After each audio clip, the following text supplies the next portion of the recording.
Can you get in the mindset that when you are tempted to disobey what you know is right, that you are being tested? How would that change how you thought of and faced those moments? Does your heart belong to God? What about being tempted to complain against your circumstances or to question why as if He didn't care? Do you really love God, or is your greatest love yourself? What if the test was about trusting Him? What about when you're tempted to take matters into your own hands instead of trusting God and waiting on Him, or to make a decision based on fear? How would knowing that it was a test change your thoughts, decisions, behaviors? Do you trust Him? Our actions show what we believe. If you hid yourself behind a mask and 6 feet away, then you believed that others could potentially kill you and that you had to protect yourself.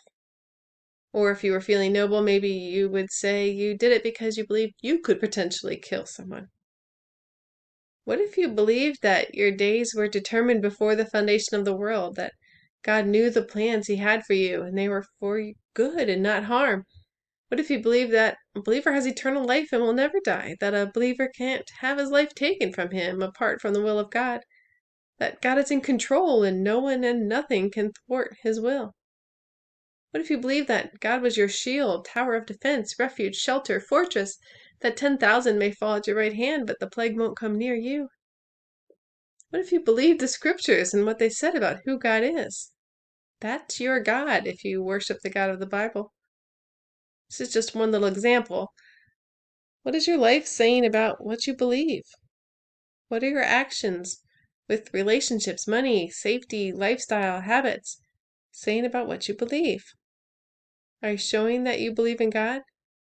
Are you showing that you love God and with all your heart? Are your choices drawing people to love God, or do they draw people away from the one true God? And by the way, if you didn't mask and distance because you knew better than others and were bitter against others, you weren't doing any better drawing people towards God's love.